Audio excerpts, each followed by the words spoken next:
새벽 4시 한은정은 잠들지 못한 채 침대에 누워 있었다.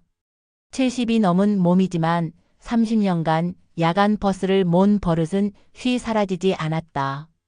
이 시간이면 차고에서 첫 차 점검을 하고 온수통에 커피를 우려 보온병에 담던 때였다. 지금은 은퇴해서 푸드트럭으로 재기를 꿈꾸고 있지만 몸은 여전히 새벽 4시를 기억하고 있었다.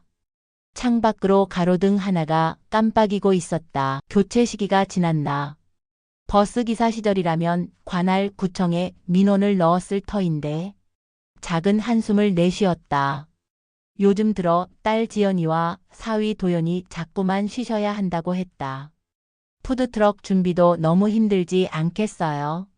라며 걱정하는 척했지만 그 말투엔 뭔가 단정적인 구석이 있었다. 똑, 똑. 방문 손잡이가 조용히 돌아가는 소리에 은정은 몸을 일으켰다. 누가 이 새벽에? 며느리가 올 리도 없고 신문 배달 아저씨는 현관 앞에 놓고 갈 텐데. 은정은 슬리퍼를 신고 거실로 나갔다. 현관문 앞에서 잠깐 귀를 기울였다. 아주머니, 저 서연이에요. 어둠 속에 선 사람은 평소 말수가 적던 며느리가 아니라 손주 돌봐주러 가끔 오던 이웃 대학생 윤서현이었다. 대학교 3학년인 서현은 아르바이트 삼아 지연의 아이를 돌봐주곤 했는데 성실하고 예의 바른 아이였다. 하지만 지금 서현의 얼굴에는 평소 볼 수 없던 불안이 서려 있었다. 서현아, 이 새벽에 왜? 아주머니, 조용히 말씀드릴게요. 서현의 목소리가 떨리고 있었다. 어제 지연 언니가 전화로 누군가와 통화하는 걸 들었어요. 기억회복센터에서 오늘 사람을 데려오라고 했다고. 서류에 사인만 받으면 된다고 했어요. 그런데 언니 목소리가 너무 이상했어요. 마치 뭔가를 숨기는 것 같았어요. 서연은 숨을 고르며 계속했다. 그리고 도연 오빠도 어머니 상태가 좀 그렇다는 말을 계속 하더라고요. 무슨 서류를 준비했다면서. 아주머니, 정말 조심하세요.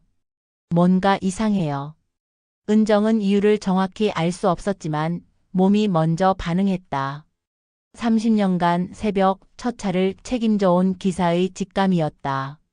위험한 순간엔 일단 움직이고 생각하는 게 맞다. 서연의 다급한 표정과 떨리는 목소리에서 심상치 않은 뭔가를 느꼈다. 고맙다, 서연아. 내가 아니었으면. 은정은 침착하게 움직였다. 침실로 가서 옷장 맨 아래 서랍에서 비상용으로 준비해둔 지갑을 꺼냈다. 현금과 통장, 신분증이 들어 있었다.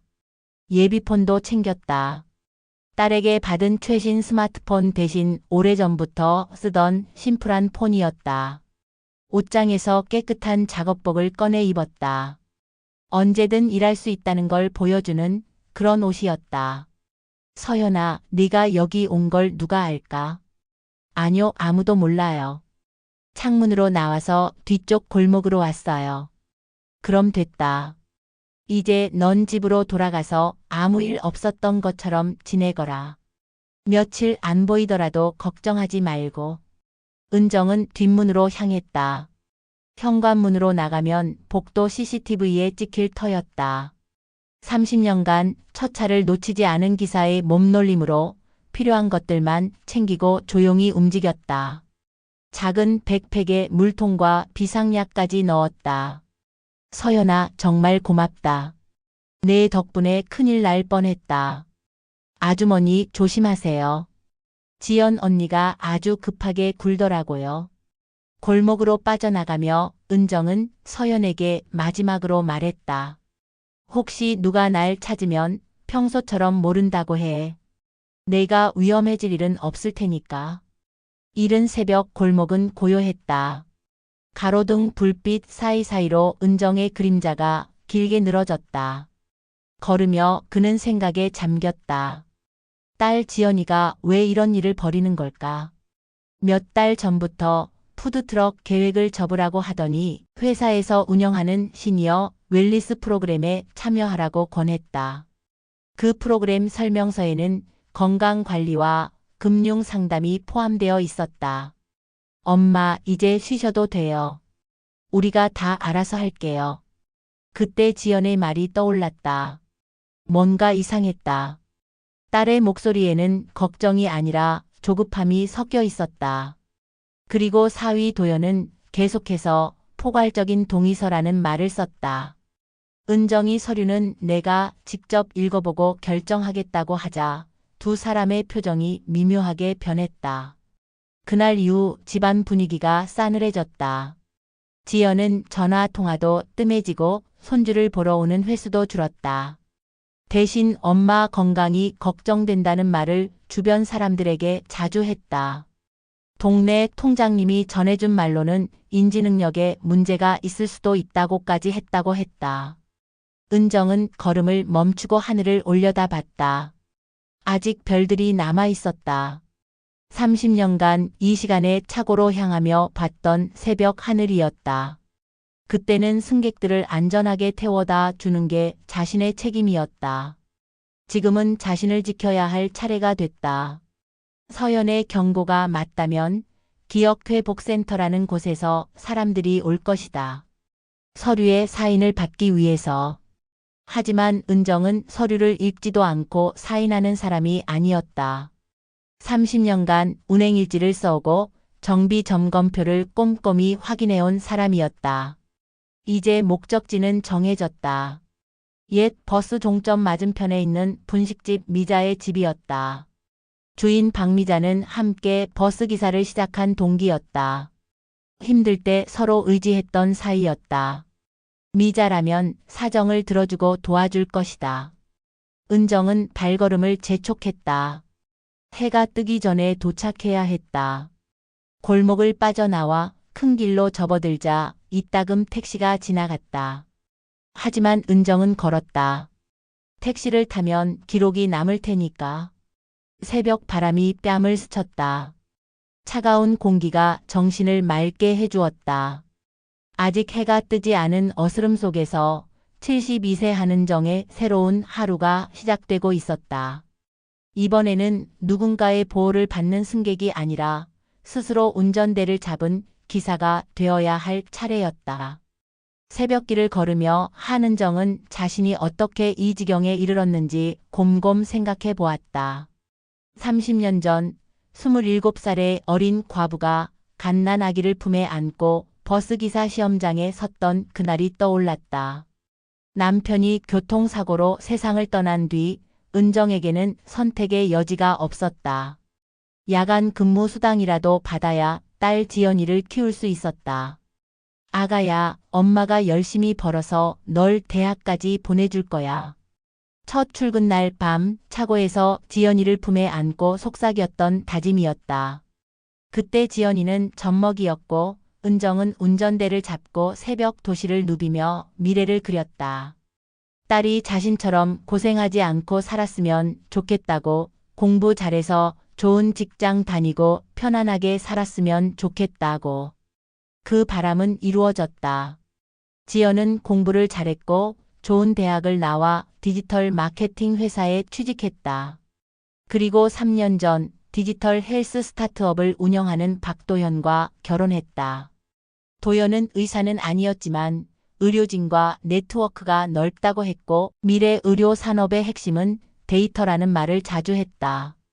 처음에는 그저 똑똑한 사위가 생겼다고 기뻤다. 은정이 불안을 느끼기 시작한 것은 작년 여름부터였다. 은퇴 후 조그만 푸드트럭을 준비하고 있다고 했을 때 지연과 도연의 반응이 예상과 달랐다. 엄마, 이제 쉬셔야죠. 70이 넘으셨는데 왜 또 일을 하려고 해요? 지연의 목소리에는 걱정보다 당황이 더 많이 섞여 있었다. 은정은 설명했다. 30년간 기사 노릇을 하며 모은 퇴직금으로 작은 푸드트럭 하나 정도는 마련할 수 있고 국수 한 그릇이라도 직접 끓여서 파는 게 더 보람 있을 것 같다고. 하지만 지연은 고개를 저었다. 그런 힘든 일 말고 우리 회사에서 하는 프로그램이 있어요. 시니어 웰니스 프로그램이라고. 건강 관리도 해주고 금융 상담도 해주고 정말 좋아요. 도연이 끼어들었다. 어머니, 요즘 고령자 사업이 각광받고 있어요. 정부에서도 지원하고. 저희 회사가 개발한 통합 케어 시스템이 정말 좋거든요. 건강 데이터와 생활 패턴을 분석해서 맞춤형 서비스를 제공하는 거예요. 그들이 가져온 프로그램 안내서는 화려했다. 시니어 라이프 케어 통합 서비스, 개인 맞춤형 건강 관리, 안전한 자산 관리, 컨설팅 같은 말들이 가득했다. 하지만 마지막 페이지에 있는 동의서를 보고 은정은 당황했다. 포괄 위임장, 건강정보 활용 동의, 금융정보 통합 관리 동의, 그리고 맨 아래에는 응급상황 시 대리인 권한 행사라는 항목까지 있었다. 이건 너무 광범위한 것 아니야? 내 건강 정보랑 통장 정보를 다 넘겨주라는 거잖아. 엄마, 요즘은 다 그래요. 통합 서비스잖아요. 병원 갈 때마다 서류 새로 쓰고 은행 갈 때마다 번거롭게 하지 말고 한 번만 동의하면 다 알아서 해주는 거예요. 지연의 설명은 그럴듯했지만 은정은 석연치 않았다. 서류는 내가 천천히 읽어보고 결정할게. 그 말에 도연의 표정이 미묘하게 변했다. 어머니, 이런 건 복잡해서 일반인이 이해하기 어려워요. 저희가 법무팀과 검토해서 가져온 거니까 믿으셔도 돼요. 아니야. 내 일은 내가 직접 읽고 결정한다. 은정의 단호한 말에 지연과 도연은 더 이상 말하지 않았다. 하지만 그날 이후 분위기가 변했다.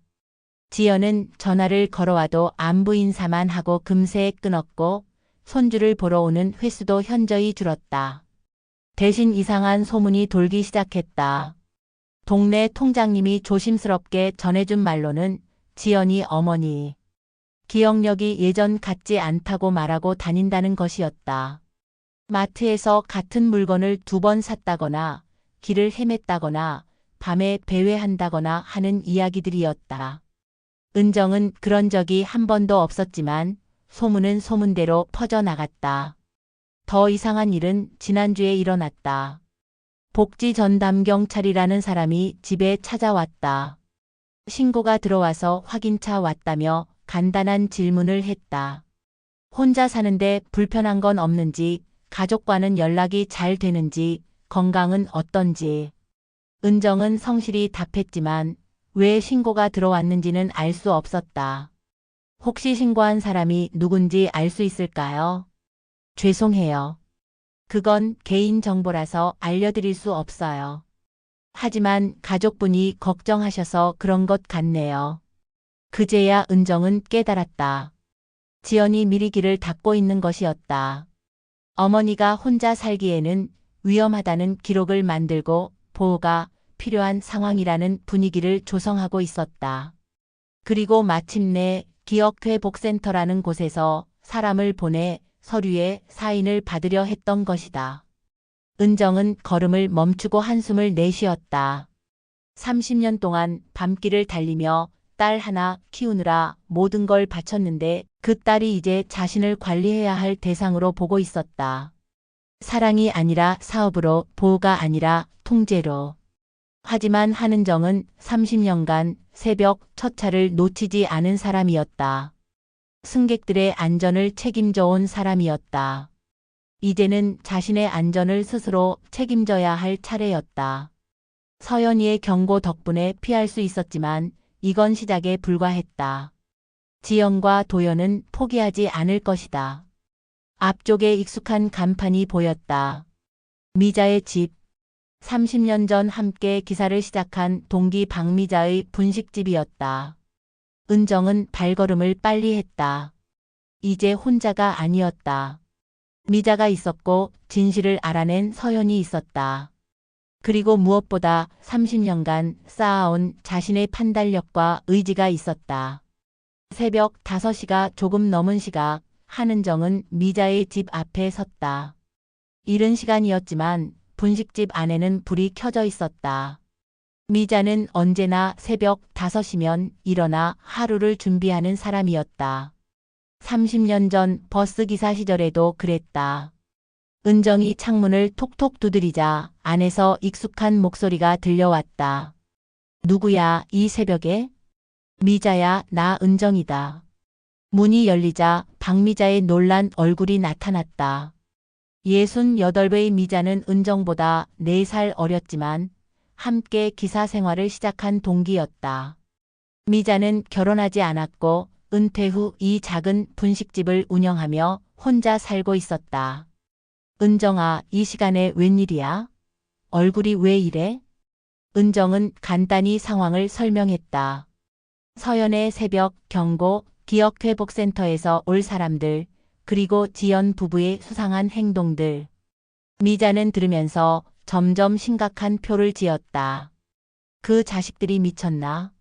30년 동안 밤잠 안 자고 딸 키운 사람한테 이게 뭐야? 미자는 은정을 안쪽 자리로 안내했다. 따뜻한 차를 끓이며 계속 중얼거렸다.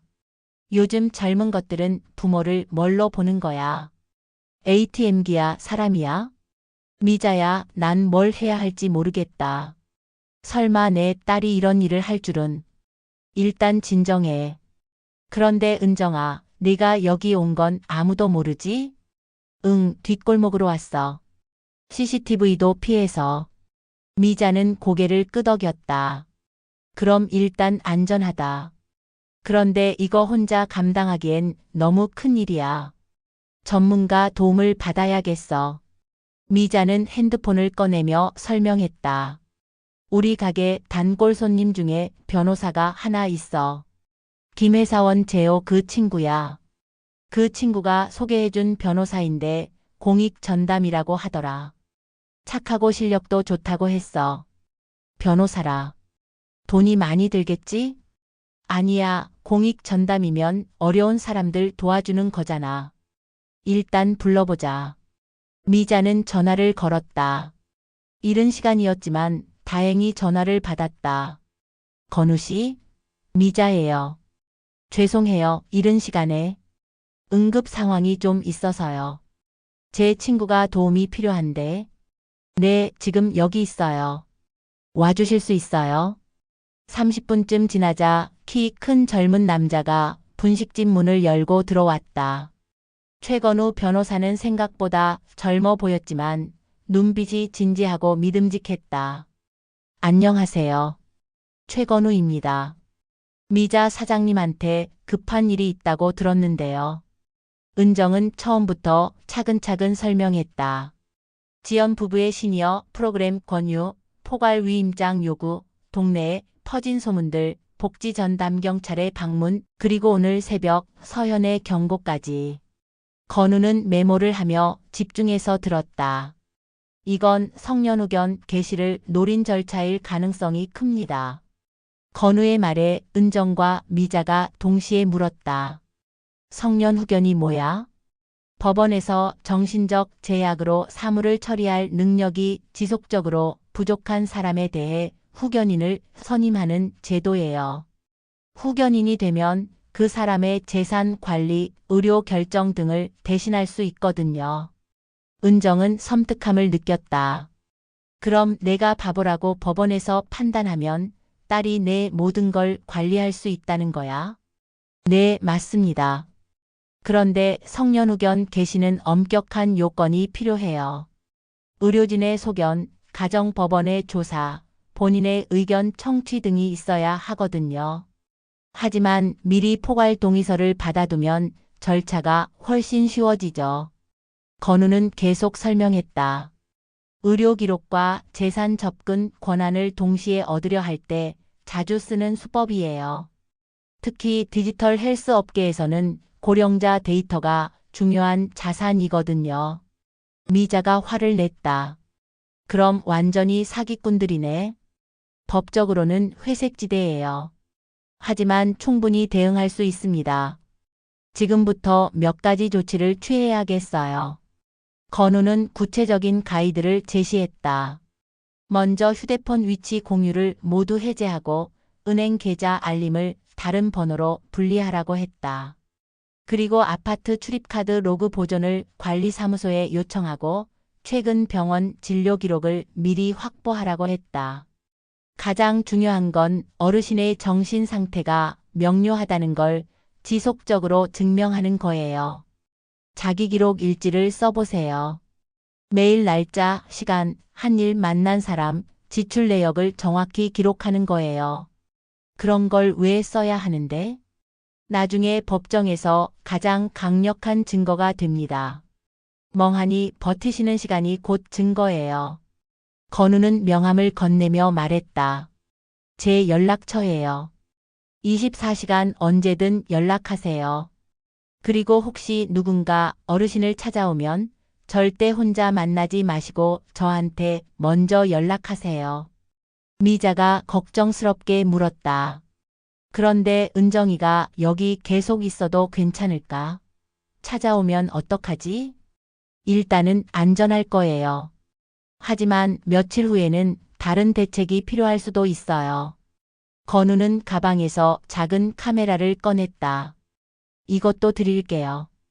혹시 모르니까 항상 지니고 다니세요. 누군가 강제로 뭔가를 시키려 하면 몰래 녹화하시고요. 은정은 카메라를 받아들며 물었다. 변호사님, 정말 이길 수 있을까요? 물론이에요.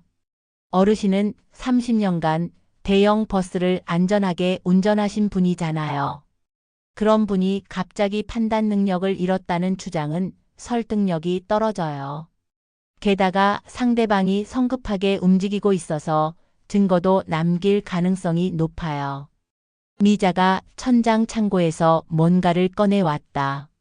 낡은 캠코더였다. 이것도 가져가. 요즘은 다 디지털이지만 가끔 오래된 물건에서 진짜 증거가 나올 때도 있어. 은정은 두 사람을 바라보며 가슴이 뭉클해졌다. 30년 만에 다시 만난 동기와 처음 만난 젊은 변호사가 자신을 위해 이렇게 나서주다니. 고맙다, 정말 고맙다. 혼자였으면 어떻게 했을지. 뭔 소리야. 우리가 언제 남이었냐. 미자는 부엌으로 가서 라면을 끓이기 시작했다.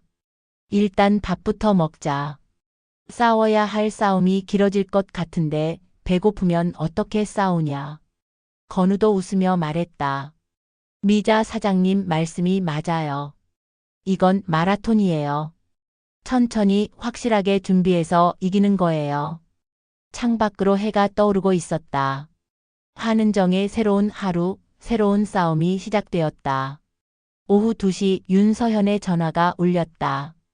건우가 가르쳐준 대로 은정은 새로운 폰으로 서현과 연락을 주고받고 있었다. 서현의 목소리는 여전히 떨리고 있었지만 어제보다는 조금 더 또렷했다. 아주머니 큰일이에요. 지연 언니가 회사 사람들한테 이상한 말을 하고 있어요. 은정은 미자의 분식집 안쪽 자리에서 조용히 전화를 받았다. 무슨 말을 하는데? 정부 연구비 마감 때문에 실증 환자 수를 꼭 채워야 한다고 해요. 그런데 환자라는 말을 쓰더라고요. 어머니가 환자가 된다는 식으로. 서연의 말을 들으며 은정은 등골이 서늘해졌다. 자신이 딸에게는 이미 환자로 분류되어 있었던 것이다.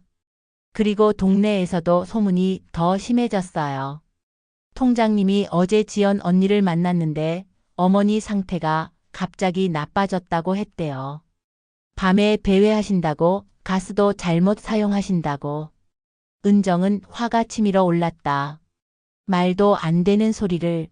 나는 가스레인지도 제대로 쓰고 밤에 배회한 적도 없어. 저도 그렇게 말했어요. 하지만 지연 언니가 서연이는 잘 모를 거야 라고 하면서 의료진 소견도 있다는 식으로 말하더라고요. 서연은 숨을 고르며 계속했다. 그리고 복지전담경찰 김 경장님도 다시 왔다가 갔어요. 이번에는 아주머니가 안 계시니까 이웃들한테 질문을 하더라고요. 혹시 위험한 행동을 본 적 있는지 이런 걸요. 은정은 건우에게 즉시 전화를 걸었다. 상황을 설명하자 건우의 목소리가 심각해졌다. 예상보다 빠르게 움직이고 있네요. 지금 당장 개인정보 열람 요구를 해야겠어요. 그게 뭐야? 개인정보보호법상 본인이 어떤 정보가 수집되고 이용되고 있는지 알 권리가 있어요. 은행, 통신사, 병원 등에 공문을 보내서 한은정이라는 이름으로 누가 언제 어떤 정보를 조회했는지 확인하는 거예요. 건우는 즉시 행동에 나섰다. 은정의 주거래 은행, 휴대폰 통신사, 그리고 최근에 다닌 병원들의 개인정보 열람 요구서를 발송했다. 동시에 각 기관에 본인 확인 없이는 어떤 정보 제공이나 변경도 불가라는 메모를 남겨달라고 요청했다. 이제 누군가 어르신 정보를 조회하려고 하면 기록이 남을 거예요. 그리고 변경하려고 해도 본인 확인을 요구할 겁니다. 한편 서현은 더 충격적인 정보를 가져왔다. 다음 날 오후 서현은 떨리는 목소리로 전화를 걸어왔다. 아주머니 정말 큰일이에요. 도연 오빠 회사에서 일하는 선배한테 들었는데 서현은 대학교 동아리 선배 중 한 명이 도연의 회사에서 인턴을 하고 있다고 했다. 그 선배가 우연히 본 문서에서 충격적인 내용을 발견한 것이다. 실증 참여자 30명 확보 계획표가 있었는데 이미 거의 다 채워져 있더래요. 그런데 그 명단에 아주머니 이름이 벌써 들어가 있었어요. 은정은 말문이 막혔다. 자신이 동의하지도 않았는데 이미 실증 참여자 명단에 포함되어 있다는 것이었다. 그게 다가 아니에요. 가족동의 기반 데이터 활용 수익 모델이라는 파일도 봤는데 고령자 건강 데이터와 생활 패턴 정보를 다른 회사에 판매하는 계획이 있더래요. 서현의 말에 건우도 경악했다. 개인정보보호법 위반을 넘어서 사기에 해당할 수 있는 행위였다. 서현 씨, 혹시 그 선배가 증거를 남길 수 있을까요? 사진이나 파일 복사 같은 거요. 그건 위험하지 않을까요? 회사에서 알면 큰일 날 텐데. 건우는 신중하게 답했다. 강요할 수는 없어요. 하지만 만약 가능하다면 나중에 정말 중요한 증거가 될 수 있어요. 이틀 후 서연으로부터 반가운 소식이 왔다. 선배가 용기를 내어 휴대폰으로 몇 장의 사진을 찍어뒀다는 것이었다. 화질은 좋지 않았지만 실증 참여자 명단과 데이터 활용 수익 구조 문서의 일부가 확인 가능했다. 하지만 아주머니, 더 무서운 소식도 있어요. 서연의 목소리가 다시 어두워졌다. 지연 언니가 이번 주 안에 상황을 정리하겠다고 했어요. 연구비 지급 마감이 다음 주라서 그때까지 모든 서류를 완성해야 한다고. 건우는 즉시 대응에 나섰다. 먼저 서연이 촬영한 사진들을 법적 효력이 있는 증거로 만들기 위해 공증을 받았다. 그리고 지연 부부의 회사에 대한 사업자 등록 정보와 정부 지원 사업 현황을 조회했다. 역시 정부 R&D 과제를 수행하고 있네요. 고령자 맞춤형 디지털 헬스케어 서비스 개발이라는 과제명으로 3억 원 규모의 연구비를 받았어요. 은정은 씁쓸했다. 정부 지원금으로 고령자를 도우라고 준 돈을 고령자를 이용해서 더 많은 돈을 벌려는 수단으로 쓰고 있었던 것이다. 미자가 찻잔을 내려놓으며 말했다. 이제 확실해졌네. 그 자식들이 은정이를 완전히 돈벌이 수단으로 보고 있었던 거야. 건우는 노트북을 열어 무언가를 정리하기 시작했다. 이제 충분한 증거가 모였어요. 하지만 상대방도 더 적극적으로 나올 가능성이 높아요. 아마 이번 주 안에 뭔가 시도할 것 같네요. 그럼 우리는 어떻게 해야 하지? 맞서는 거예요. 도망만 다니면 안 돼요. 어르신이 정신적으로 온전하다는 걸 적극적으로 증명해야 해요. 건우는 구체적인 계획을 제시했다. 은정이 직접 푸드트럭을 운영하며 정신 능력을 공개적으로 보여주는 것이었다. 그리고 그 과정을 영상으로 기록해서 증거로 남기는 것이었다. 세상에 선언하는 거예요. 나는 멀쩡하다. 나를 함부로 대하지 말아라고. 은정은 고개를 끄덕였다. 30년간 운전대를 잡았던 손으로 이번에는 국수 사발을 들어야 할 차례였다. 더 이상 숨어 있을 수만은 없었다. 새벽 4시 30분 한은정은 더 이상 도망만 다니지 않기로 결심했다. 미자의 도움으로 임시로 빌린 작은 푸드트럭을 몰고 중앙시장 후미진 곳으로 향했다. 30년간 야간 버스를 몬 경험으로 트럭 운전은 어렵지 않았다. 오히려 익숙했다. 은정아, 정말 괜찮겠어? 조수석에 앉은 미자가 걱정스럽게 물었다. 응, 이제 숨어만 있을 수는 없어. 내가 멀쩡하다는 걸 세상에 보여줘야지. 트럭 뒤쪽에는 국수 삶을 대형 냄비와 각종 재료들이 정리되어 있었다. 건우가 준 작은 카메라와 미자의 낡은 캠코더도 함께였다. 오늘은 단순히 국수를 파는 게 아니라 자신의 정신 능력을 증명하는 날이었다. 시장이 활기를 띠기 시작하자 은정은 트럭을 적당한 위치에 세웠다. 무료 잔치국수라는 손글씨 간판을 걸고 천천히 준비를 시작했다. 물을 끓이고 양파를 썰고 멸치 육수를 우리는 모든 과정을 정확하고 침착하게 해나갔다. 어머, 여기 무료래. 첫 번째 손님은 새벽 일찍 나온 아주머니였다. 은정은 환하게 웃으며 인사했다. 안녕하세요. 오늘 특별히 무료로 대접하는 날이에요. 따뜻한 국수 한 그릇 드세요. 국수를 삶아서 고명을 올리고 뜨거운 육수를 부어 완성했다. 손님이 맛있게 먹는 모습을 보며 은정은 뿌듯함을 느꼈다. 이게 바로 자신이 하고 싶었던 일이었다. 두 번째, 세 번째 손님이 이어졌다. 입소문이 나면서 점점 더 많은 사람들이 몰려들었다. 은정은 모든 과정을 혼자서 척척 해냈다. 주문을 받고 국수를 삶고 계산하고 대화를 나누는 모든 것이 자연스러웠다. 사장님, 이거 정말 무료예요? 네, 오늘은 특별한 날이에요.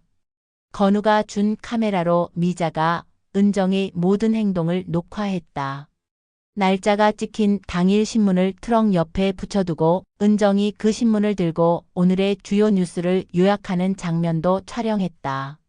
오늘은 2025년 9월 8일입니다. 주요 뉴스로는 정부의 새로운 복지 정책 발표가 있었고 날씨는 가을답게 선선해졌네요. 정확한 날짜 인식, 시사 상식, 논리적인 말하기 능력까지 모든 것이 영상에 기록되었다. 오전 10시쯤 예상치 못한 손님이 나타났다. 동네 통장 박 씨였다. 은정을 보자 깜짝 놀라는 표정을 지었다. 은정 씨, 여기서 뭐 하세요? 안녕하세요, 통장님. 국수 장사하는 거예요. 한 그릇 드세요. 박 통장은 어리둥절한 표정이었다. 지연에게 들은 바로는 어머니가 치매 증세가 있어서 위험하다고 했는데 지금 보는 은정은 너무나 멀쩡했다. 그런데 따님이 어머니가 좀 안 좋으시다고 하던데 뭐가 안 좋다는 거예요? 저 이렇게 멀쩡한데요. 은정은 차분하게 국수를 말아 건넸다. 그리고 거스름돈 계산을 정확히 해보였다. 1,000원을 받고 300원을 거슬러주는 간단한 계산이었지만 실수 없이 척척 해냈다. 계산도 정확하게 하시고 정말 멀쩡해 보이시는데요. 당연하죠. 30년 동안 버스기사 했던 사람이 갑자기 바보가 될 리 있나요? 통장은 국수를 먹으며 생각에 잠겼다. 지연이 말한 것과 실제 은정의 모습이 너무 달랐다. 정오가 되자 은정은 정식으로 영상 녹화를 시작했다. 미자가 카메라를 들고 은정이 직접 말했다. 저는 한은정입니다. 올해 72세고 30년 동안 시내버스 기사로 일했습니다. 지금 여기서 국수를 끓여 나누고 있는 이유는 제가 정신적으로 온전하다는 것을 보여드리기 위해서입니다. 은정은 차근차근 설명했다. 오늘 날짜, 현재 위치, 자신이 한 일들, 만난 사람들, 그리고 정확한 수입과 지출 내역까지. 오늘 아침 6시부터 지금까지 총 47그릇의 국수를 대접했습니다. 재료비는 8만 3천 원이 들었고 받은 성인은 12만 원입니다. 3만 7천 원의 수익이 났네요. 모든 계산이 정확했다. 장부에 기록된 내용과도 일치했다. 저를 치매 환자라고 하는 사람들이 있습니다. 하지만 보시다시피 저는 멀쩡합니다. 요리도 하고 계산도 하고 사람들과 대화도 잘합니다. 영상은 클라우드와 USB 두 곳에 저장되었다. 건우의 조언대로 여러 장소에 백업해 두는 것이었다. 오후 2시경 은정의 휴대폰이 울렸다. 지연이었다. 엄마 어디 계세요? 집에 안 계시던데. 장사하고 있어. 장사요? 무슨 장사를 갑자기? 국수 장사. 내가 뭘 하든 내 마음 아니야? 지연의 목소리에 당황이 섞여 있었다. 엄마, 그런 힘든 일 하지 마세요. 병원에 상담만 가면 되니까 만나요. 상담은 무슨 상담? 나 아픈데 없어. 엄마, 그냥 서류 확인만 하면 돼요. 사인은 나중에 해도 되고요. 은정은 단호하게 말했다. 서류를 내가 직접 봐야 간다니까. 그리고 지금 바빠. 손님들이 기다리고 있어. 전화를 끊고 나서 은정은 다시 국수를 끓이기 시작했다. 손님들은 계속 줄을 서 있었고 모두들 은정의 정확하고 빠른 손놀림에 감탄했다. 사장님, 정말 맛있어요. 몇 년 경력이세요? 30년 넘게 요리해 왔어요. 딸 하나 키우느라 별걸 다 해봤거든요. 해가 질 무렵 은정은 트럭을 정리하며 하루를 마무리했다. 총 89그릇의 국수를 대접했고 모든 과정이 영상으로 기록되었다. 계산도 정확했고 대화도 자연스러웠고 모든 것이 완벽했다. 잘했어, 은정아. 미자가 어깨를 토닥였다. 응, 이제 아무도 나를 바보라고 할 수 없을 거야. 그날 밤 건우에게서 연락이 왔다. 완벽한 증거 영상이 나왔어요. 이제 누가 뭐라고 해도 어르신의 정신 능력을 의심할 수 없을 겁니다. 하지만 은정은 알고 있었다. 이건 시작에 불과하다는 것을. 지연과 도연은 포기하지 않을 것이고 더 적극적으로 나올 것이다. 하지만 이제 은정도 준비가 되어 있었다.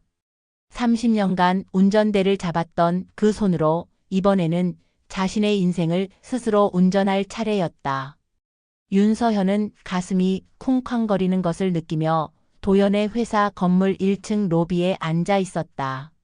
지연이 급하게 부른 것은 오늘 오후 평소보다 일찍 아이를 돌봐 달라고 했기 때문이었다.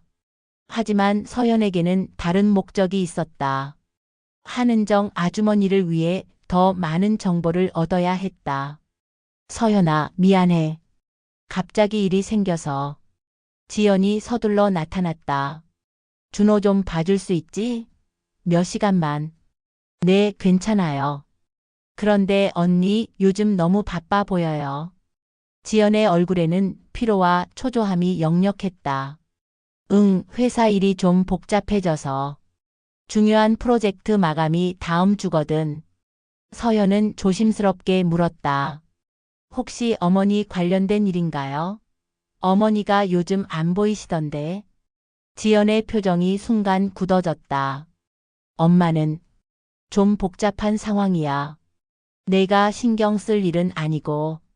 준호를 데리고 회사 사무실로 올라가면서 서연은 주위를 살펴봤다. 사무실 분위기가 평소와 달랐다. 직원들이 뭔가 급한 일에 매달려 있는 것 같았고 도연은 전화 통화를 하느라 목소리가 높아져 있었다. 아니, 그게 아니라 실증 데이터가 확보되어야 최종 보고서를 낼 수 있다고요. 기한이 얼마 안 남았는데. 서연은 준호와 놀아주는 척하면서 귀를 기울였다. 도연의 목소리에는 조급함이 가득했다. 참여자 동의서만 받으면 되는데 왜 이렇게 까다롭게? 예, 알겠습니다. 최대한 빨리 처리하겠습니다. 전화를 끊은 도연이 지연에게 다가갔다. 어머니 설득은 안 됐어? 전화는 받는데 병원 오라고 하면 서류 봐야 한다고 해. 정말 답답해. 그럼 다른 방법을 써야겠어. 법무팀에서 준비한 서류들 있잖아. 서연은 숨을 죽이고 들었다. 두 사람이 무언가 급하게 처리하려는 일이 한은정 아주머니와 관련되어 있음이 분명했다. 서연아, 잠깐만. 지연이 서연을 불렀다. 너 혹시 우리 엄마 봤어? 요즘 집에 안 계시거든. 서연은 최대한 자연스럽게 답했다. 아니요, 못 봤어요. 왜요? 아니야, 그냥 연락이 안 돼서. 서연이 아이와 놀고 있는 동안 도연은 프린터 앞에서 여러 장의 문서를 뽑고 있었다. 서연은 기회를 보아 슬쩍 다가갔다. 프린터 용지함 위에 놓인 문서들이 보였다.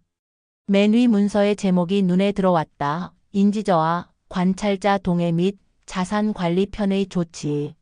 서연은 심장이 빨리 뛰는 것을 느꼈다. 관찰자라는 표현 뒤에는 더 작은 글씨로 간편결제 권한 위임, 의료정보 통합, 관리, 응급상황, 대리인 지정 같은 항목들이 나열되어 있었다.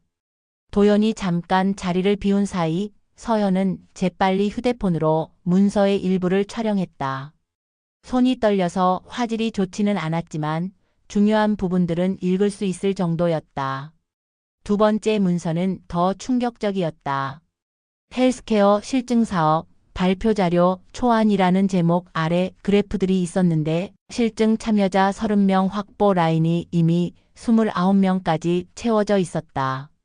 마지막 한 명의 자리에는 한 72세 여라고 적혀 있었다. 서연은 다른 페이지도 넘겨보려 했지만 도연이 돌아오는 발걸음 소리가 들렸다. 서연은 재빨리 아이 쪽으로 돌아가 아무렇지 않은 척했다. 서연아, 고마워. 준호가 잘 놀았네. 도연이 문서들을 챙기며 지연에게 말했다. 내일까지는 어떻게든 처리해야 해. 투자자들이 기다리고 있고 정부 보고서도 제출해야 하거든. 알겠어. 내가 다시 연락해 볼게. 서연이 집으로 돌아가는 길에 지연이 함께 걸으며 말했다. 서연아, 혹시 우리 엄마한테서 연락 오면 바로 알려줄 수 있지? 왜요? 무슨 일 있으신가요? 아니야, 그냥. 요즘 좀 이상하셔서. 밤에 돌아다니신다거나 같은 물건을 계속 사신다거나. 서연은 어제 한은정이 푸드트럭에서 완벽하게 장사하는 모습을 떠올렸다. 지연이 말하는 것과는 정반대였다. 정말 그러세요? 저는 어머니가 멀쩡해 보이시던데. 지연의 표정이 잠깐 변했다. 네가 뭘 알아? 가족이 아니면 모르는 게 많아. 집에 도착한 서연은 즉시 한은정에게 전화를 걸었다. 촬영한 사진들과 함께 오늘 들은 내용을 모두 전했다. 아주머니 정말 위험해요. 내일까지 뭔가 하려고 해요. 고맙다, 서연아. 네가 아니었으면 정말 몰랐을 거야. 한은정은 즉시 건우에게 연락했다. 서연이 보내온 사진들을 본 건우는 심각한 표정을 지었다. 이건 사문서 작성 미수에 해당할 수 있어요. 인지저하 관찰자라는 표현 자체가 의학적 근거 없는 자의적 판단이거든요. 건우는 서연의 증언과 사진들을 법적 증거로 만들기 위해 공증 절차를 밟았다. 그리고 지연 부부 회사의 사업자 정보와 투자 현황을 더 자세히 조사했다. 역시 투자자들이 있네요. 고령자 데이터 활용 사업에 관심 있는 회사들이 투자하고 있어요. 그래서 이렇게 급하게 실증 데이터를 확보하려는 거군요. 한편 서현은 대학교 선배를 통해 더 많은 정보를 얻으려 했다. 도연의 회사에서 인턴을 하는 선배에게 조심스럽게 접근한 것이다. 선배, 그 회사 분위기가 요즘 어때요? 아, 미친 듯이 바빠. 뭔가 큰 프로젝트 마감이 다음 주래. 모든 사람이 야근하고 있어. 혹시 고령자 관련 프로젝트인가요? 선배는 잠깐 주저하더니 말했다. 사실 좀 이상한 일이 있어. 실증 참여자 명단에 동의하지 않은 사람들도 들어가 있더라고. 그리고 데이터 활용 계획서에 보니까 참여자 정보를 다른 회사에 판매하는 내용도 있고. 서연은 가슴이 뛰었다. 정말요? 응, 근데 이런 말 하면 안 되는 건데. 너한테만 하는 얘기야. 서연은 선배에게 한은정의 상황을 조심스럽게 설명했다. 선배는 충격을 받았다. 그럼 그 할머니가 동의하지 않았는데도 명단에 들어가 있다는 거야? 네, 그런 것 같아요. 선배는 잠시 고민하더니 말했다. 내가 증거를 좀 남겨둘게. 이건 정말 잘못된 일이야. 그날 밤 서연은 한은정과 건우에게 모든 상황을 보고했다. 작은 균열이 점점 커지고 있었다. 지연 부부의 계획에 구멍이 생기기 시작한 것이다. 이제 충분한 증거가 모였어요. 건우가 말했다. 하지만 그들도 내일까지 무언가를 시도할 겁니다. 마지막 승부수를 둘 가능성이 높아요. 한은정은 결심에 찬 목소리로 답했다. 좋아, 그럼 우리도 준비하자. 이제 숨어 있을 때가 아니야. 서연이 가져온 증거들과 은정의 푸드트럭 영상을 정리한 건우는 더 이상 기다릴 수 없다고 판단했다. 지연 부부가 다음 주까지 상황을 정리하겠다고 했다면 먼저 선수를 쳐야 했다. 어르신, 이제 공격으로 돌아갑시다. 건우는 내용 증명서를 작성하기 시작했다. 법무법인 용지에 타이핑된 정중하지만 단호한 문장들이 하나씩 완성되어 갔다. 첫 번째 항목 한은정 1953년생은 현재 일상생활과 금전 관리에 완전한 판단 능력을 보유하고 있으며 이는 영상기록 및 다수의 증인을 통해 객관적으로 입증 가능함. 두 번째 항목 성년 후견 또는 특정 후견 등 어떠한 후견 절차, 착수 시에도 전면적으로 다툴 것이며 허위 사실에 기반한 신청은 민형사상 책임을 물을 것임. 세 번째 항목 연구 프로그램 관련 동의 강요 및 개인정보. 무단 결합은 개인정보보호법 위반에 해당하므로 즉시 중단할 것을 요구함. 이걸 지연 씨와 박도연 씨 모두에게 보내는 거예요. 네, 그리고 그들 회사에도 보낼 겁니다. 법인 대표로서의 책임도 있거든요. 내용 증명서가 완성되자 건우는 은정에게 또 다른 제안을 했다. 어르신께서 직접 나서는 것도 필요해요. 소문에는 소문으로 맞서야 합니다.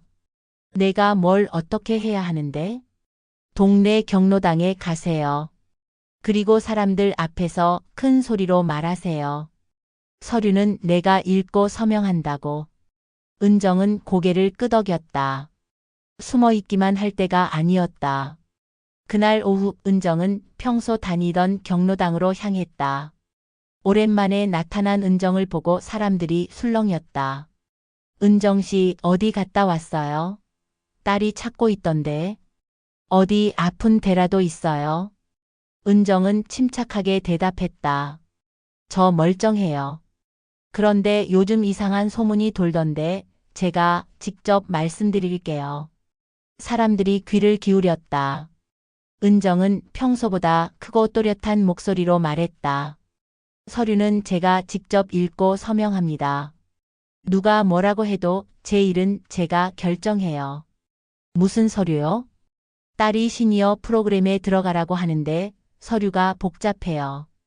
제가 천천히 읽어보고 결정할 거예요. 급할 거 없잖아요. 통장님이 고개를 끄덕였다. 맞아요. 요즘 사기가 많다던데 서류는 꼼꼼히 봐야죠. 그런데 은정 씨, 딸이 어머니가 좀 안 좋으시다고 하던데. 은정은 웃으며 답했다. 어디가 안 좋다는 거예요? 저 어제 푸드트럭에서 국수 89그릇이나 팔았어요. 계산도 틀리지 않았고. 사람들이 웅성거렸다. 실제로 시장에서 은정을 본 사람들이 증언하기 시작했다. 맞아, 어제 봤는데 정말 멀쩡하더라고. 계산도 빠르고 말도 또렷하고. 소문의 방향이 바뀌기 시작했다. 이것이 건우가 말한 공개 증언 전략이었다. 이틀 후 예상했던 일이 일어났다. 지연에게서 전화가 왔다. 엄마, 왜 경로당에서 이상한 말을 하고 다녀요? 이상한 말이 뭐야? 사실을 말한 거지. 엄마, 사람들이 오해할 수 있어요. 우리가 엄마를 어떻게 하려는 것처럼. 은정은 단호하게 말했다. 그럼 안 하려는 거야? 그럼 문제 없잖아. 지연의 목소리에 짜증이 섞이기 시작했다. 엄마, 진짜 왜 이러세요? 우리가 엄마 위해서 하는 건데. 위한다면 서류를 내가 읽을 수 있게 시간을 줘야지. 왜 자꾸 급하게 하려고 해? 시간이 좀 제한이 있어요. 무슨 시간 제한? 내 인생인데 내가 시간 제한을 받아야 하나? 지연은 더 이상 말하지 못했다. 건우는 그동안 수집한 모든 증거를 정리하며 은정에게 말했다. 이제 상대방이 움직일 차례예요. 아마 성년후견 신청을 할 가능성이 높아요. 그럼 우리는 어떻게 해? 준비가 다 되어 있어요. 오히려 그들이 성년후견을 신청하면 우리가 모은 증거를 모두 법정에서 제시할 수 있거든요. 은정은 마음이 편해졌다. 더 이상 도망치지 않아도 되었다. 이제는 당당하게 맞설 수 있었다.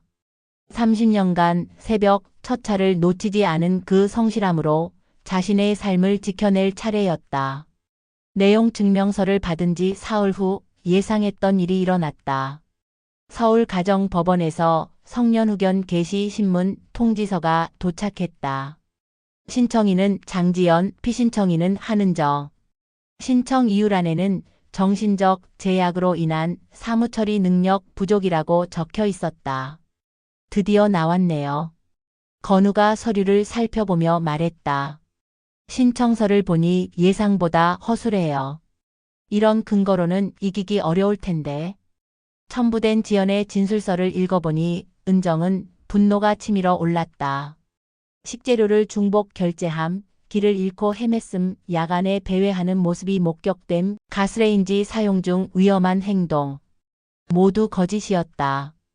이 거짓말쟁이들. 내가 언제 길을 잃었고 언제 가스를 잘못 썼다는 거야? 진정하세요. 오히려 좋아요. 이렇게 구체적으로 거짓 주장을 하면 우리가 반박할 증거도 더 명확해지거든요.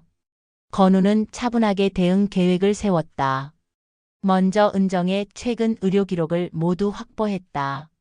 내과, 정형외과, 안과에서 받은 검사 결과 모두 정상이었다. 특히 최근 받은 인지기능 검사에서는 연령 대비 우수한 결과를 보였다. 이제 우리 차례입니다. 어르신의 영상 기록, 푸드트럭 장사 기록, 그리고 이웃들의 증언까지 모두 준비됐어요. 신문일은 2주 후로 정해졌다. 은정은 그날까지 매일 일지를 썼다. 일어난 시간, 한 일, 만난 사람, 지출 내역까지 모든 것을 빠짐없이 기록했다. 그리고 이틀에 한 번씩 푸드트럭 장사를 계속했다. 모든 과정이 영상으로 기록되었다. 신문 당일 아침, 은정은 30년간 입었던 버스 제복 상의를 꺼내 입었다. 깔끔하게 다린 남색 셔츠에 넥타이까지 메었다. 거울에 비친 자신의 모습이 든든해 보였다. 어르신 정말 멋지세요. 건우가 엄지를 치켜 세웠다. 30년 동안 이 옷을 입고 새벽마다 나갔던 사람이야. 오늘도 정시에 도착할 거야. 서울가정법원 101호 신문실. 은정은 건우와 함께 들어섰다. 맞은편에는 지연과 도연, 그리고 그들의 변호사가 앉아 있었다. 지연은 은정과 눈을 마주치지 못했다. 재판장이 신문을 시작했다. 피신청인 한은정 씨, 본인의 현재 상태에 대해 어떻게 생각하십니까? 은정은 똑바로 재판장을 바라보며 또렷하게 말했다. 재판장님, 저는 한은정입니다. 올해 72세이고 30년 동안 새벽 첫 차를 놓친 적이 없습니다. 오늘도 약속 시간보다 30분 일찍 도착했습니다. 신청인 측에서는 피신청인이 일상생활에 어려움이 있다고 주장하고 있는데요. 무슨 어려움이 있다는 건지 모르겠습니다. 저는 요리도 하고 계산도 하고 푸드트럭 장사도 혼자 다 합니다. 지연 측 변호사가 끼어들었다. 하지만 증인들의 진술에 따르면 재판장이 손을 들어 제지했다. 순서대로 진행하겠습니다. 건우가 일어나 첫 번째 증거를 제시했다. 재판장님, 피신청인의 최근 영상 기록입니다. 대형 모니터에 은정이 푸드트럭에서 국수를 끓이는 모습이 나왔다. 당일 신문을 들고 뉴스를 요약하는 장면, 손님들과 자연스럽게 대화하는 모습, 정확하게 계산하는 과정까지 모든 것이 생생했다. 이 영상은 언제 촬영된 것입니까? 지난주 목요일부터 이번 주 화요일까지 총 6일간의 기록입니다. 하루 평균 80여 그릇의 국수를 혼자서 조리하고 판매했습니다. 재판장이 화면을 자세히 살펴봤다. 계산 과정이 매우 정확해 보이는군요. 네, 이것이 두 번째 증거입니다. 건우가 시장 영수증들을 정리한 표를 제시했다. 재료 구입부터 매출까지 모든 기록이 정확하게 일치합니다. 지연 측 변호사가 반박했다. 하지만 이런 일시적인 모습만으로는 세 번째 증거입니다. 건우가 은행 거래 내역을 꺼냈다. 피신청인의 최근 3개월간 계좌 사용 내역입니다. 모든 거래가 합리적이고 규칙적입니다. 중복 결제나 이상 거래는 단 한 건도 없습니다. 재판장이 지연을 바라봤다. 신청인은 피신청인이 같은 물건을 반복 구매한다고 진술했는데요. 지연이 당황했다. 그게 네 번째 증거입니다. 건우가 아파트 출입 기록을 제시했다. 관리사무소에서 제공받은 출입 기록입니다. 신청인이 주장한 야간 배회에 해당하는 기록은 전혀 없습니다. 재판장의 표정이 점점 심각해졌다. 신청인 측에서 제시한 진술의 근거는 무엇입니까? 지연 측 변호사가 머뭇거렸다. 목격자 진술에 기반한 목격자를 법정에 불러주시기 바랍니다. 지금은 건우가 마지막 카드를 꺼냈다. 재판장님, 증인을 신청합니다. 법정 문이 열리고 서현이 들어왔다. 떨리는 목소리지만 또렷하게 증언했다. 저는 윤서현입니다. 신청인 장지연 씨로부터 아이 돌봄을 부탁받고 있습니다. 무엇을 증언하시겠습니까? 저는 신청인이 피신청인에게 서류 사인을 강요하는 장면을 목격했습니다. 그리고 신청인의 남편 회사에서 인지저하 관찰자 동의서라는 문서를 미리 준비해 둔 것도 봤습니다. 법정이 술렁였다. 서현은 계속했다. 그 문서에는 간편결제 권한 위임, 자산관리편의 조치 등이 포함되어 있었습니다. 그리고 실증 참여자 명단에는 피신청인의 이름이 동의 없이 이미 포함되어 있었습니다. 재판장이 지연을 향해 날카로운 시선을 보냈다. 이에 대해 어떻게 설명하시겠습니까? 지연은 아무 말도 하지 못했다. 도연이 대신 말했다. 그건 표준 절차였습니다. 표준 절차가 본인 동의 없이 명단에 포함시키는 것입니까? 재판장은 최종적으로 물었다. 신청인 측에서 제시한 진술서의 원본을 법정에 제출해 주시기 바랍니다. 그리고 관련 의료 기록이 있다면 함께 제출하십시오. 지연 측 변호사는 더 이상 할 말이 없었다. 제출할 의료 기록도 신빙성 있는 증거도 없었다. 은정은 마지막으로 재판장에게 말했다. 재판장님, 저는 30년 동안 시민들을 안전하게 모셔다 드린 기사였습니다. 그 책임감으로 지금도 살고 있습니다. 제가 스스로 판단하고 결정할 수 있는 사람입니다. 재판장이 고개를 끄덕였다. 신문은 끝났다. 신문이 끝난 지 일주일 후 법원에서 추가 조사 명령이 내려졌다. 재판장은 지연 부부의 회사에 대한 압수수색을 지시했고 개인정보보호위원회에도 조사를 의뢰했다. 서현의 증언이 결정적이었다. 어르신, 이제 진짜 끝이 보여요. 건우가 미자의 분식집에서 은정에게 보고했다. 압수수색에서 나온 자료들을 보니 생각했던 것보다 훨씬 체계적인 사기였어요. 압수된 노트북에서 발견된 문서들은 충격적이었다. 헬스케어 실증사업 연구비 집행계획서라는 파일에는 실증 참여자 확보와 함께 세부 항목들이 나열되어 있었다. 가족 동의 기반 데이터 수집 30명, 생활 패턴 모니터링 시스템 구축, 가족 동의 기반 데이터 매각 가능성 검토. 마지막 줄이 가장 충격적이었다. 은정을 비롯한 고령자들의 개인 정보를 수집해서 다른 회사에 판매할 계획이었던 것이다. 매각 가능성 검토라니. 은정은 말문이 막혔다. 내가 딸한테는 상품이었던 거야? 더욱 놀라운 것은 이메일 기록이었다. 도연이 투자자들에게 보낸 수익 시뮬레이션 메일에는 구체적인 숫자가 적혀 있었다. 고령층 결합 데이터 패키지 판매를 통한 예상 수익이 전체의 23를 차지한다고 되어 있어요. 건우가 화면을 가리키며 설명했다. 의료 데이터, 생활 패턴, 소비 습관, 금융 정보까지 모든 것을 하나로 묶어서 파는 거였어요. 은정은 분노보다는 허탈함을 느꼈다. 그럼 연구는 가짜였고 처음부터 돈벌이가 목적이었다는 거네. 맞아요. 정부 연구비 3억 원은 미끼였고 실제로는 개인정보 판매로 수십억을 벌려던 거예요. 법정에서 이 증거들이 공개되자 분위기가 완전히 뒤바뀌었다. 재판장은 지연에게 직접 질문했다. 신청인은 이 계획서의 내용을 알고 있었습니까? 지연은 한참을 망설이다가 대답했다. 그냥 회사 일이라고 생각했어요. 그냥 회사 일이라고요? 본인의 어머니를 대상으로 한 사업인데도요? 지연의 목소리가 떨렸다. 도연이가 엄마를 편하게 해드리는 일이라고 했어요. 도연이 변명하려 했다. 재판장님, 이건 표준적인 계약 초안이었습니다. 실제로 진행할 계획은 표준적인 계약 초안이라고요?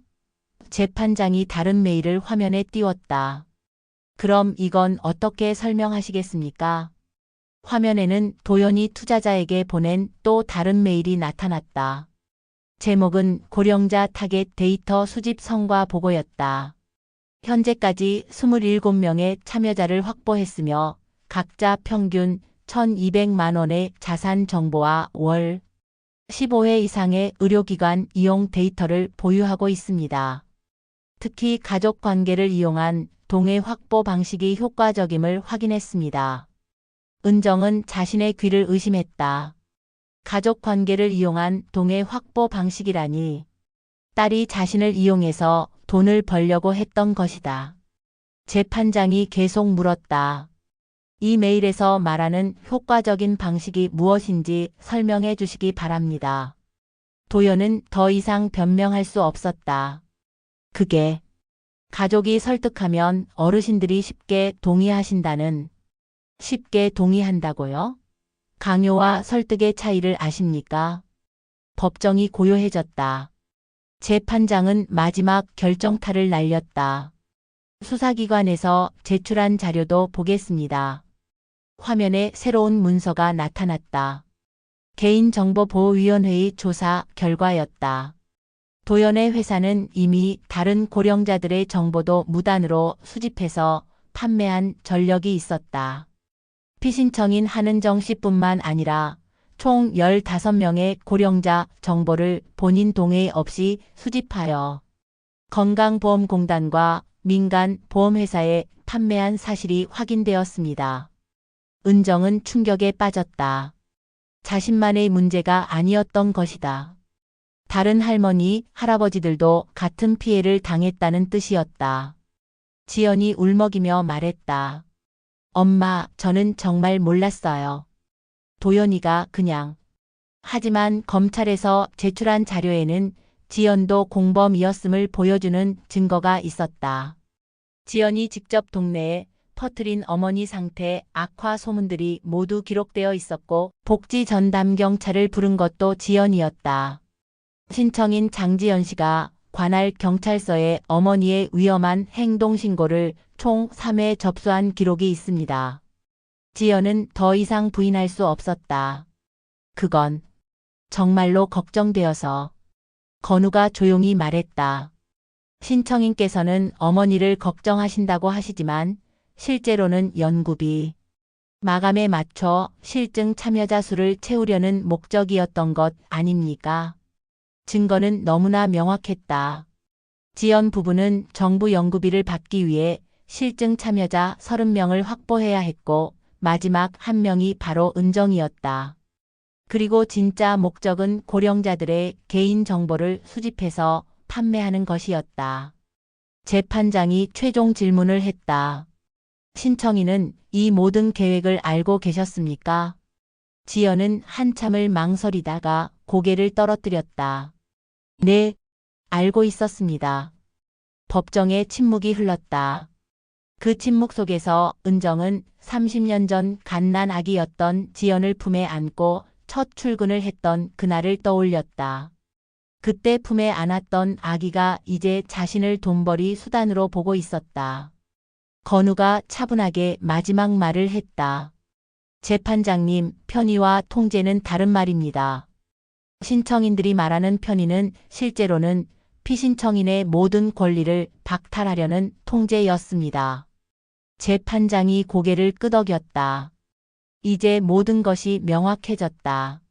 이것은 성년후견이 필요한 사안이 아니라 명백한 사기 사건이었다. 결론이 나왔습니다. 재판장의 마지막 말이 법정에 울려 퍼졌다. 일주일 후 재판장의 최종 선고가 내려졌다. 성년후견 개시 신청을 기각합니다. 법정에 앉아있던 은정은 가슴이 뭉클해졌다. 30년간 새벽 첫 차를 놓치지 않았던 그 성실함이 마침내 인정받는 순간이었다. 재판장은 계속해서 말했다. 신청인 장지연, 박도연에 대해서는 사문서 작성 및 개인정보보호법 위반 혐의로 수사기관에 통보합니다.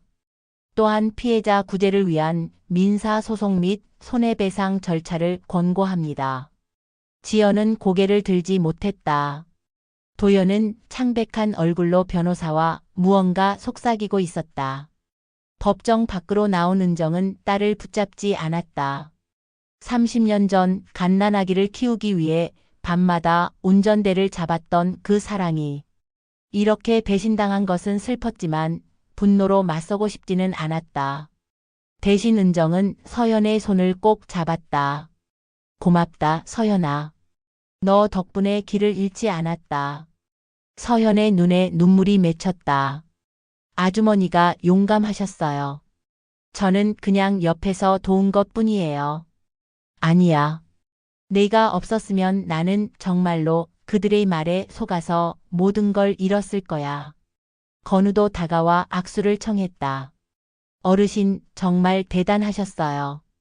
이런 사건이 공개되면서 비슷한 피해를 당한 다른 분들도 목소리를 낼 수 있을 것 같아요. 미자가 은정의 어깨를 토닥였다. 이제 다 끝났어. 푸드트럭이나 다시 준비하자. 며칠 후 은정은 다시 중앙시장에 푸드트럭을 세웠다. 이번에는 도망치거나 증명하기 위해서가 아니라 정말로 하고 싶어서였다. 트럭 옆에는 작은 안내문이 붙어 있었다. 서류는 끝까지 읽고 서명은 천천히. 도움이 필요하면 미자의 집으로 오시오. 따뜻한 국수와 함께 법률 상담을 연결해 드립니다. 안내문을 본 손님들이 물어왔다. 사장님, 무슨 뜻이에요? 요즘 어르신들 대상으로 사기가 많더라고요. 조심하라는 뜻이에요. 아, 그런 일이 있으셨구나. 사장님도 당하셨어요? 은정은 웃으며 국수를 말아 건넸다. 당할 뻔했죠. 다행히 좋은 사람들이 도와줘서 이겨냈어요. 오후 5시 석양이 지기 시작했다. 저녁 햇살이 트럭의 스테인리스 표면에 반사되어 금빛으로 빛났다. 은정은 마지막 손님에게 사발을 건네며 정확히 잔돈을 챙겼다. 2,000원 받고 500원 거슬러 드릴게요. 계산 정말 빠르시네요. 30년 동안 버스 기사 했거든요. 정확한 게 습관이에요. 손님이 떠나고 혼자 남은 은정은 하늘을 올려다봤다. 구름 사이로 별들이 하나둘 나타나기 시작했다. 30년 전 새벽마다 봤던 그 별들이었다. 서연이 아르바이트를 마치고 찾아왔다. 아주머니, 오늘 장사 어땠어요? 좋았어. 82그릇이나 팔았다. 와, 대박이에요. 그런데 아주머니, 지연 언니한테는 연락 안 하세요? 은정은 잠시 생각했다. 언젠가는 연락할 거야. 그런데 지금은 아니야. 지연이도 시간이 필요할 거고. 아주머니 마음이 정말 넓으세요. 넓은 게 아니야. 그냥 엄마니까. 서연은 은정을 도와 트럭을 정리했다. 설거지를 하고 재료를 정리하고 내일 준비까지 마쳤다. 서연아, 너도 이제 대학교 3학년이지? 취업 준비해야 하는 거 아니야? 네, 근데 아주머니 트럭 일도 계속 도와드릴게요. 건우 오빠가 다른 어르신들 사건도 맡게 됐다고 하던데 저도 뭔가 도울 수 있을 것 같아요. 은정은 서연의 손을 잡았다. 고마워. 정말 고마워. 집으로 돌아가는 길, 은정은 휴대폰에서 지연의 문자를 발견했다. 엄마, 죄송해요. 시간을 좀 주세요. 은정은 답장을 보내지 않았다. 대신 창문을 열고 밤바람을 맞으며 생각했다. 지연이 언젠가는 진짜 사과를 하러 올 것이다. 그때까지 기다려줄 수 있었다. 72세의 한은정에게는 그만한 인내심이 있었다. 무엇보다 이제 확신이 생겼다. 자신의 삶은 더 이상 누군가의 보호 대상이 아니라 스스로 증언하는 주체였다. 30년간 시민들을 안전하게 모셔다 드렸던 그 책임감으로 이제는 자신의 인생을 스스로 운전해 나갈 차례였다. 트럭에서 마지막으로 설거지를 마치며 은정은 작은 소리로 중얼거렸다. 내일도 새벽 6시에 나와야지. 첫 차는 절대 놓치면 안 되니까. 별빛이 은정의 어깨 위로 조용히 내려앉았다.